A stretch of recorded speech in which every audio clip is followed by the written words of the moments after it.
긴급하게 전해드릴 소식이 있습니다. 2026년 기초연금 선정 기준이 충격적으로 바뀌었습니다. 지금 상황이 정말 심상치 않습니다. 설마 나는 아니겠지. 나라에서 알아서 다 해주겠지. 이렇게 믿고 계신 분들, 2026년부터는 그 생각이 가장 위험합니다. 가만히 계시는 사이 내 통장으로 들어와야 할 돈이 아무 소리 없이 사라지고 있습니다. 실제로 1월부터 기초연금 지급 정지, 선정 제외 통지서 받고 가슴 쓸어내리는 분들이 이미 나오고 있습니다. 더 억울한 건 뭔지 아십니까? 자격이 없어서가 아닙니다. 단지 몰라서 못 받는 겁니다. 옆집 김 씨는 집도 나보다 좋고 차도 새 건데 연금 나왔다고 밥을 삽니다. 그런데 나는 왜 10원 한 장 안 나오느냐고요? 이거 정말 사람 미치게 합니다. 잠도 안 옵니다. 특히 61년생 여러분, 생일 지나면 연락 오겠지. 이렇게 기다리셨다가 첫 달 연금 통째로 날린 분들 한둘이 아닙니다. 하루만 늦어도 그달 돈은 절대 안 줍니다. 어디 가서 따져도 소급? 없습니다. 작년에 아깝게 탈락하고 나는 안 되나 보다 하고 포기하신 분들, 2026년 기준으로는 충분히 받을 수 있는데 그 기회를 스스로 접어버리고 계신 경우 지금도 너무 많습니다. 이 돈, 내가 평생 낸 세금입니다. 정당하게 돌려받아야 할 내 돈입니다. 남들은 정보 하나로 1년에 400만 원씩 챙겨가는데 나만 몰라서 그 돈을 나라에 헌납하시겠습니까? 오늘 영상에서는 2026년 새로 바뀐 기초연금 기준, 차보험 자녀 문제 때문에 멀쩡한 사람도 탈락하는 숨은 함정, 전부 정리해드립니다. 이 영상, 중간에 끄는 순간 내 몫은 남의 몫이 됩니다. 구독과 좋아요 누르시고 끝까지 함께 보십시오. 단 10분, 죽을 때까지 나올 내 돈을 지금 여기서 지키셔야 합니다. 지금 바로 시작합니다. 기초연금 신청하러 가실 때 많은 분들이 그냥 내가 자격이 되나 안 되나 이것만 신경 쓰십니다. 그런데 진짜 무서운 건 따로 있습니다. 힘들게 심사 통과했는데 정작 통장에 들어온 돈을 보고 깜짝 놀라는 경우입니다.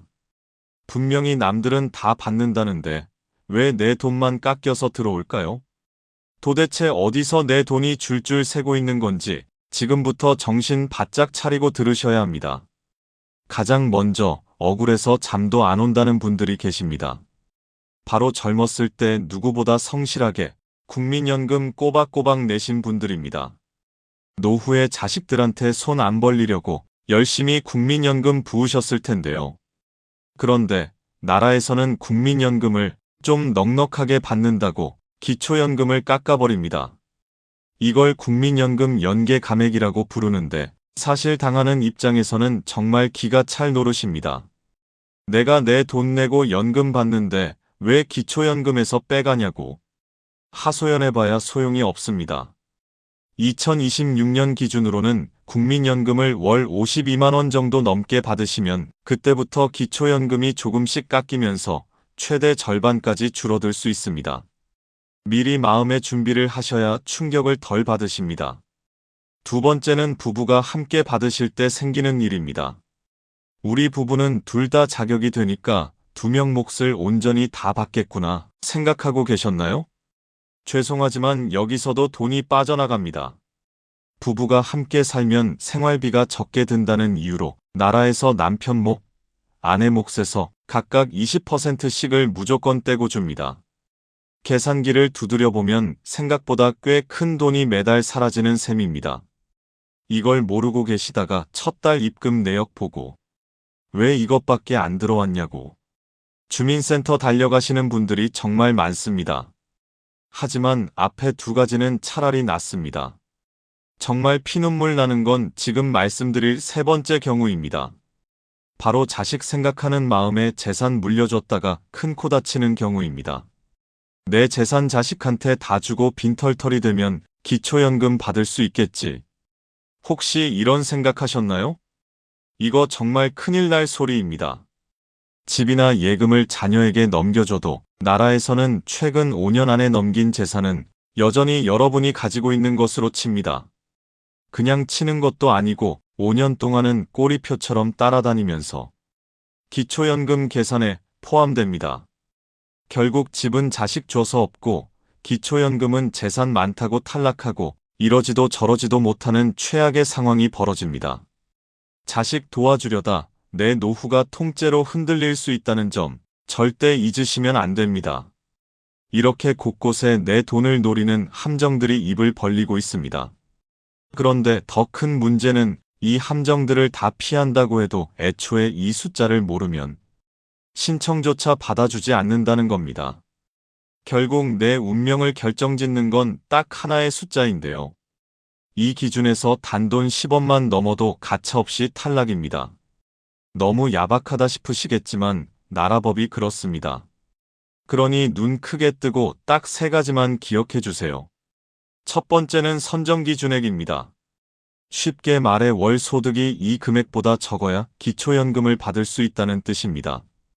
2026년 새해가 되면서 이 기준선이 조금 더 높아졌습니다. 물가도 오르고 살림살이 팍팍해진 걸 반영해서 문턱을 조금 낮춰준 셈입니다. 2026년에는 혼자 사시는 단독가구, 월 소득 인정액 247만원, 부부는 395만 2천원이라는 이마의 벽을 넘지 않으셔야 합니다. 나는 한 달에 100만원도 못 버는데 당연히 받겠지라고 생각하시면 오산입니다. 여기서 말하는 소득은 진짜 버는 돈만 따지는 게 아니라 본인이 가지고 계신 집이나 통장 잔고까지 다 소득으로 환산해서 더하기 때문입니다. 그래서 이 커트라인이 정말 무서운 겁니다. 두 번째 숫자는 반대로 빼주는 돈, 즉 기본공제액입니다. 이건 불행 중 다행인 소식입니다. 집 한 채 달랑 있는데 그것 때문에 못 받는 거 아니냐고 걱정하시는 분들 계시죠? 너무 걱정하지 않으셔도 됩니다. 나라에서 여러분들이 사시는 지역에 따라서 집값의 일정 부분은 아예 없는 셈 쳐줍니다. 서울이나 부산 같은 대도시에 사시는지, 중소도시에 사시는지, 아니면 농어촌에 사시는지에 따라 공제해주는 금액이 다릅니다. 이걸 기본재산 공제액이라고 하는데 대도시에 사신다면 억 단위가 넘는 돈을 재산에서 뚝 떼고 계산해줍니다. 이 공제 혜택 덕분에 웬만한 집 한 채 가지고 계신 분들도 기초연금 대상에 들어올 수 있는 겁니다. 내가 사는 지역에서 얼마까지 봐주는지 이건 꼭 챙겨보셔야 합니다. 마지막 세 번째 숫자는 정말 조심하셔야 합니다. 바로 4천만 원이라는 숫자입니다. 이건 자동차 이야기인데요. 혹시 나이 들어서 좋은 차 한번 타보자 하고 덜컥 고급 승용차 뽑으실 생각하셨나요? 그 순간 기초연금은 물 건너갑니다. 차량 가격이 4천만 원이 넘어가는 고급 승용차를 가지고 계시면 그 차 가격 전체를 재산으로 보고 소득으로 환산해서 잡아버립니다. 예를 들어 5천만 원짜리 차가 있으면 그 5천만 원을 기준으로 소득 인정액을 크게 올려서 사실상 기초연금 받기 매우 어려워진다는 뜻입니다. 특히 새 차 뽑으실 때 옵션 몇 개 넣어서 4천만 원 훌쩍 넘어가게 계약하시는 순간 매달 나오던 연금 끊길 각오하셔야 합니다. 자, 이제 내가 기준에 맞는지 대충 감이 오시나요? 그런데 참 이상한 일이 있습니다. 분명히 이 기준대로면 받을 수 있는 분인데도 동네에서 들은 헛소문 때문에 신청조차 안 하고 포기하는 분들이 너무나 많습니다. 옆집 박씨 말로는 집 있으면 절대 안 된다던데. 이런 말 믿으시다가 1년에 수백만 원 손해보는 겁니다.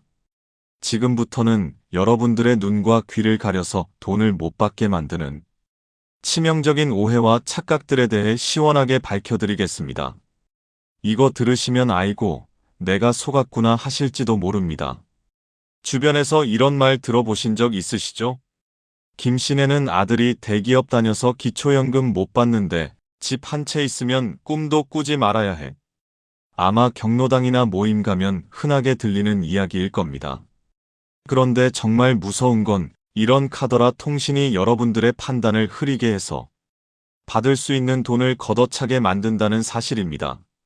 잘못된 소문만 믿고 신청조차 안 하시는 분들이 너무 많은데 오늘 제가 그 오해를 시원하게 풀어드리겠습니다. 첫 번째로 가장 많이 속는 거짓말이 바로 자식들이 잘 살면 나는 못 받는다는 겁니다. 이건 정말 억울한 오해입니다. 아마 옛날 기초생활수급자 제도랑 헷갈리셔서 그런 것 같은데요. 기초연금은 자녀가 빌딩을 가진 부자든 연봉이 수억 원이든 상관없습니다. 오로지 여러분 본인과 배우자의 형편만 봅니다. 그러니 우리 아들이 돈 좀 버니까 난 안 될 거야 하면서 지레 포기하지 마세요. 그건 스스로 손해를 자처하는 일입니다. 당당하게 신청하셔도 됩니다. 두 번째 오해는 내 명의로 된 집이 있으면 절대 못 받는다는 말입니다. 이것도 반은 맞고 반은 틀린 말입니다. 물론 강남에 있는 수십억짜리 아파트라면 어렵겠지만 단순히 집이 있다는 사실만으로 탈락시키지는 않습니다.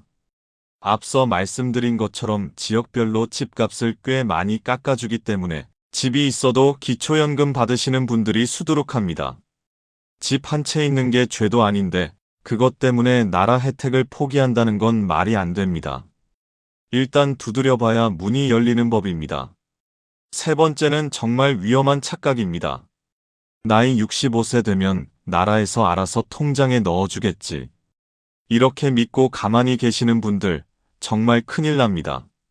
대한민국 행정 시스템이 좋아졌다고는 하지만 기초연금만큼은 본인이 손들고 주세요 하지 않으면 절대 먼저 주지 않습니다.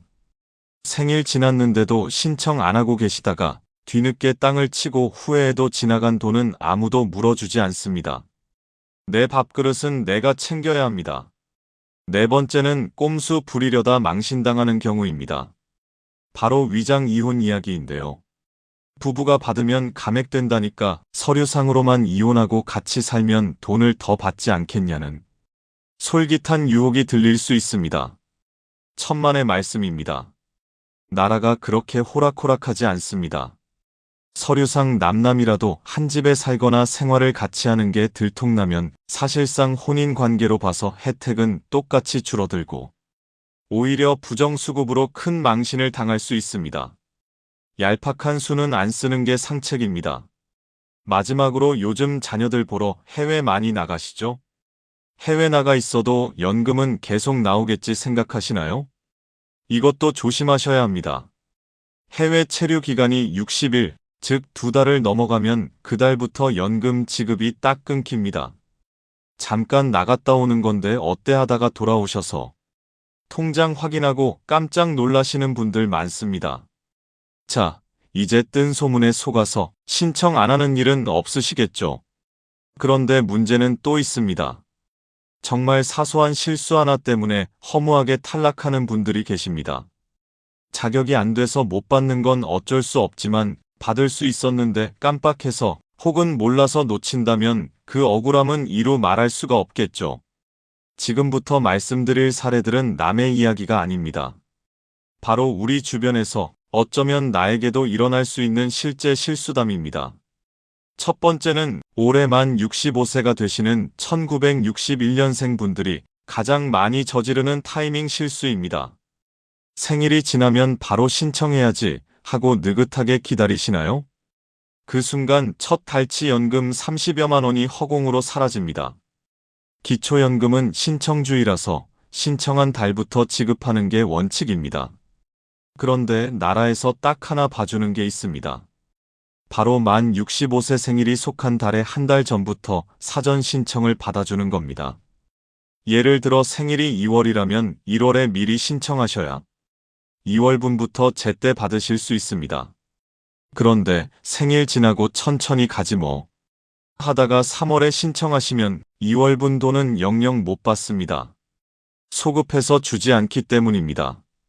그냥 주민센터 한번 늦게 갔을 뿐인데 수십만 원을 손해보는 셈이니 생일 다가오시는 분들은 달력에 빨간 동그라미 크게 쳐두셔야 합니다. 두 번째는 한 번 탈락은 영원한 탈락이라고 믿는 실수입니다. 작년에 신청했다가 소득이 조금 넘어서 떨어지신 분들, 아유 나는 어차피 안 돼 하고 마음 접으셨죠? 이게 정말 위험한 생각입니다. 해가 바뀌면 2026년도 선정기준액이 올라갑니다. 즉 작년에는 커트라인보다 내 소득이 높았을지 몰라도 올해는 커트라인이 높아져서 내 소득이 그 안으로 들어올 수도 있다는 뜻입니다. 그런데 가만히 있으면 나라에서 올해는 되시겠네요 하고 연락해 줄까요? 절대 안 해줍니다. 본인이 다시 신청해야 합니다. 이걸 매번 챙기기 귀찮으시다면 수급희망 이력관리제라는 걸 꼭 신청해 두셨어야 합니다. 이걸 해두면 이번엔 가능성 있으니 다시 신청하세요 하고 문자를 보내주는데 이 좋은 걸 몰라서 그냥 지나치는 분들이 너무 많습니다. 세 번째는 부부 신청의 딜레마입니다. 할아버지는 소득이 없고 할머니는 재산이 좀 있다고 칩시다. 당신 것 때문에 나까지 못 받으면 억울하니까 나만 신청할게 하고 남편분 혼자 가시는 경우가 종종 있습니다. 이게 과연 현명한 선택일까요? 오히려 실수일 수 있습니다. 부부가 같이 신청하면 부부 가구 기준이 적용되어서 소득 인정액 문턱이 훨씬 높아집니다. 혼자 신청하면 단독 가구 기준이라 오히려 더 깐깐하게 볼 수도 있다는 점을 간과한 겁니다. 게다가 수급자로 선정되면 부부 감액이 있더라도 둘이 합쳐받는 게 혼자 받는 것보다 유리할 때가 많습니다. 계산기 두드려 보지도 않고 지레짐작으로 혼자 가셨다가 손해보지 마세요. 네 번째는 이의신청 타이밍을 놓치는 경우입니다. 매년 4, 5월쯤 되면 집값, 즉 공시지가가 발표됩니다. 이때 집값이 올라서 갑자기 기초연금 탈락 통지서를 받는 분들이 계십니다. 억울하죠? 그런데 억울해만 하고 가만히 계시면 안 됩니다. 공시지가에 문제가 있다고 생각되면 정해진 기간 내에 이의 신청을 해야 하는데 그 기간을 놓치면 1년 동안은 꼼짝없이 탈락자로 살아야 합니다. 나라에서 보내주는 우편물, 귀찮다고 뜯어보지도 않고 버리셨다가는 이런 낭패를 봅니다. 지금 말씀드린 실수들은 몰라서 못 챙긴 절차상의 실수들이었습니다. 그런데 지금부터 다룰 내용은 좀 다릅니다. 이건 내 돈 관리를 잘못해서 벌어지는 일들입니다. 통장에 돈이 들어왔을 뿐인데 날벼락을 맞은 사연들. 듣고 나면 가슴이 철렁하실 겁니다. 가장 먼저 터지는 사고가 바로 숨은 보험금 문제입니다. 통장에 현금이 없으니까 나는 재산이 없다고 생각하시죠? 그런데 장롱 속에 묵혀둔 보험 증권이 발목을 잡습니다. 보험은 매달 돈만 내는 거라 재산이 아니라고 생각하기 쉽지만 나라에서는 이걸 지금 당장 해약했을 때 받을 수 있는 환급금을 예금과 똑같은 재산으로 봅니다. 아니, 내가 깰 것도 아닌데 왜 재산이냐고 하셔도 전산망에는 이미 수천만 원의 금융재산으로 잡혀 있습니다. 특히 오랫동안 부어온 저축성 보험이 있으시다면 이게 예상보다 큰 금액으로 잡혀서 탈락의 원인이 되기도 합니다. 두 번째는 자식 덕 좀 보려다가 손해보는 무료 임차 소득의 함정입니다. 자녀 명의의 좋은 아파트에 전세금 안 내고 그냥 사시는 분들 계시죠? 자식 집에 사니 주겁이 안 들어서 좋다고 생각하시겠지만 나라에서는 그만큼 돈을 벌고 있다고 판단합니다. 시가 표준액 6억 원이 넘는 자녀 집에 공짜로 살면 집값의 일정 비율을 여러분 소득으로 잡아버립니다. 그냥 아들 집에 얹혀 사는 것뿐인데 서류상으로는 매달 수십만 원에서 100만 원 넘는 월급을 받는 사람처럼 계산되는 겁니다. 효도 받으려다 기초연금 날리는 대표적인 케이스입니다. 세 번째는 마이너스 통장 믿다가 큰 코 다치는 경우입니다. 보통 빚이 있으면 재산에서 빼주니까 유리하다고들 하죠. 그래서 마이너스 통장 뚫어놓은 걸 빚이라고 생각하시는 분들이 계십니다. 하지만 마이너스 통장은 통장을 만들었다고 빚이 되는 게 아니라 실제로 돈을 꺼내 써야 빚으로 인정됩니다. 한도만 잔뜩 받아놓고 나 빚이 5천만 원이야 라고 생각하셨다간 큰 오산입니다. 꺼내 쓰지 않은 마이너스 한도는 부채로 쳐주지 않습니다. 오히려 금융기관 대출이라도 용도가 불분명하거나 단순히 예금 통장에 그대로 넣어둔 대출금은 부채로 인정받지 못할 수도 있다는 점 명심하셔야 합니다. 자, 지금부터는 정말 많은 분들이 쉬쉬하면서도 궁금해하시는 비밀스러운 이야기를 해드리려고 합니다. 아마 이 이야기는 어디 가서 대놓고 물어보기도 좀 껄끄러우셨을 겁니다. 바로 내가 은행에서 현금 뽑아서 장롱에 넣어두면 정부가 알까? 모를까? 하는 문제입니다. 솔직히 말씀드리면 재산 줄여서 연금 받아보자는 마음에 통장에서 목돈을 쑥 뽑아서 집에 보관하시는 분들 계시죠? 그러고는 통장에 없으니까 재산 없는 거야 라고 안심하십니다. 정부 전산망은 그렇게 허술하지 않습니다. 여기서 기타 산정 재산이라는 무서운 놈이 또 등장합니다. 여러분이 은행에서 500만 원, 1000만 원 큰 돈을 인출하시면 조사 과정에서 그 돈을 어디에 썼는지 설명하라고 할 수 있습니다. 병원비로 썼는지, 빚을 갚았는지, 영수증이나 서류로 설명을 못하면 그 돈은 통장에 없어도 기타 재산으로 추정해 소득인정액에 반영될 수 있습니다. 돈은 썼는데 영수증이 없어서 억울하게 탈락하는 경우가 바로 이겁니다. 몇 년이 지나도 과거 인출 내역은 조회가 되기 때문에 돈을 쓰셨다면 영수증을 잘 챙겨두시는 게 안전합니다. 그리고 또 하나 여러분들의 발목을 잡는 의외의 복병이 있습니다. 바로 젊었을 때 사뒀던 콘도 회원권, 골프 회원권입니다. 지금은 낡아서 팔리지도 않고 가본 지가 언젠지 기억도 안 나는 그 회원권, 그냥 종이 조각이라고 생각하셨죠? 천만의 말씀입니다. 기초연금 계산할 때 이 회원권들은 시세가 아니라 분양가 혹은 기준시가로 잡히는 경우가 많습니다. 더 무서운 건 보통 집이나 예금은 공제도 해주고 깎아도 주는데 이런 회원권이나 4천만 원 넘는 자동차는 사치품으로 봐서 짤없이 100% 소득 환산율을 적용하거나 재산 가액을 그대로 반영합니다. 나는 쓰지도 못하는 썩은 회원권 하나 때문에 매달 받아야 할 연금 30만 원이 날아가는 기막힌 상황이 벌어지는 겁니다. 그러니 댁에 굴러다니는 회원권이 있다면 헐값에라도 처분해서 서류상 재산을 없애는 게 100번 이득입니다. 마지막으로 일하면 연금 깎일까봐 무서워서 못 놀겠다는 분들을 위한 희소식입니다.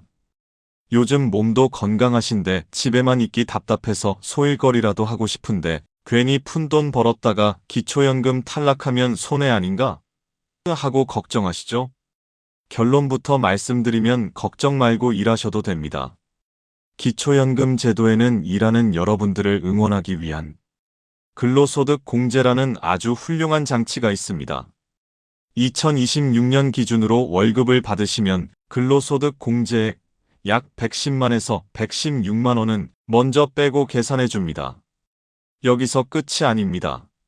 그렇게 공제한 나머지 금액에서도 또 30% 정도는 빼주고 남은 70%만 소득으로 반영한다고 이해하시면 됩니다.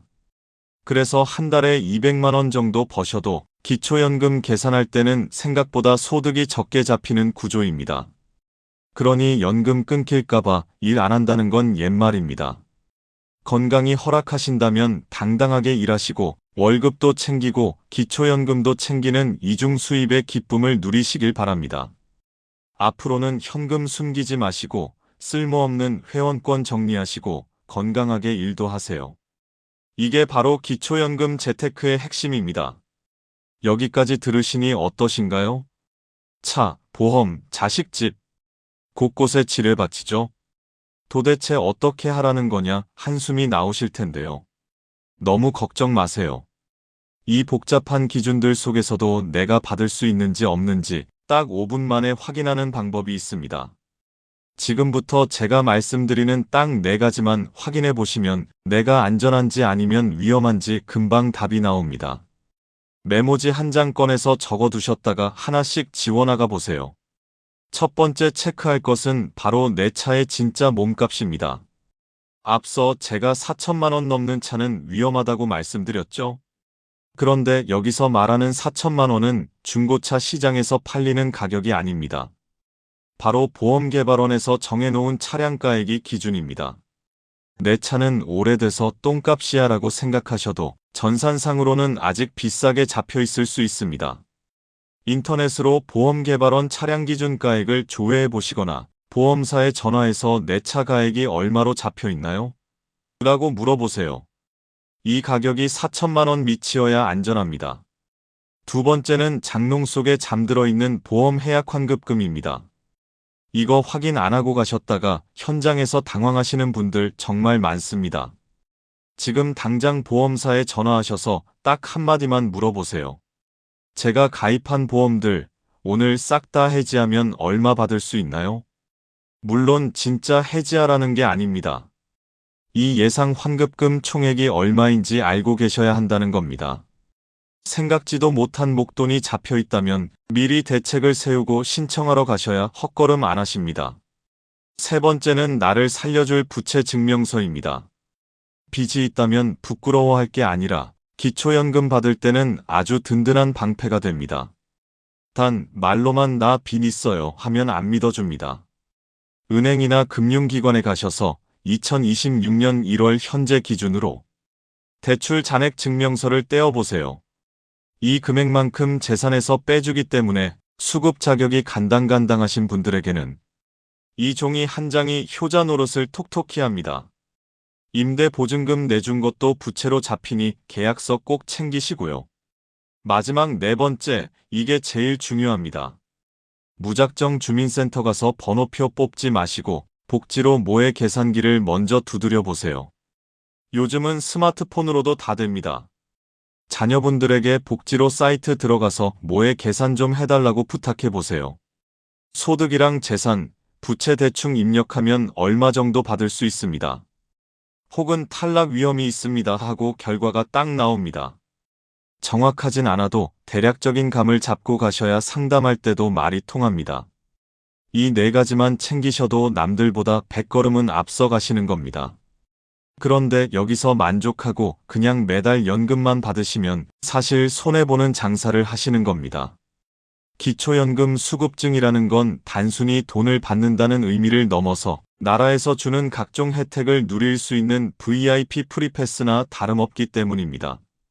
이걸 몰라서 안 찾아 드시는 분들이 너무 많습니다. 가장 먼저 챙기셔야 할 건 바로 휴대전화 요금 할인입니다. 이거 의외로 모르고 계신 분들이 태반입니다. 기초연금 받으시는 분들은 이동통신 요금을 매달 1만 1,000원 혹은 요금제에 따라 그 이상 감면받으실 수 있습니다. 통신사 대리점에 가셔서 나 기초연금 받는데 할인해줘라고 말 한마디만 하시면 되는데 이걸 안 해서 1년에 13만 원 넘는 돈을 그냥 통신사에 기부하고 계신 셈입니다. 수급자 결정 통지서 받자마자 가장 먼저 하셔야 할 일이 바로 통신사 고객센터에 전화하는 겁니다. 두 번째는 노인 일자리입니다. 요즘 집에만 있기 무료해서 소일거리라도 하고 싶다는 분들 많으시죠. 그런데 구청이나 복지관에서 뽑는 공익형 노인 일자리는 아무나 시켜주지 않습니다. 여기서 가장 중요한 자격 요건이 바로 기초연금 수급자입니다. 즉, 기초연금을 받는다는 건 일할 기회도 얻는다는 뜻입니다. 하루 몇 시간 가볍게 일하시고 한 달에 30만 원씩 용돈 더 버실 수 있는 기회. 기초연금 탈락하면 이 기회조차 날아갑니다. 그러니 기초연금은 꼭 사수하셔야 합니다. 세 번째는 국민연금 조기 수령과의 저울질입니다. 이건 혜택이라기보다 선택의 문제입니다. 당장 돈이 급해서 국민연금을 앞당겨 받는 조기노령연금을 고민 중이신가요? 이때 꼭 계산기 두드려 보셔야 합니다. 국민연금을 일찍 받으면 그만큼 수령액이 줄어들 뿐만 아니라 나중에 기초연금을 받을 때도 불리하게 작용할 수 있습니다. 당장 몇 푼 더 받자고 나중에 큰 돈을 포기하는 건 아닌지 국민연금공단 상담원 붙잡고 끈질기게 물어보셔야 합니다.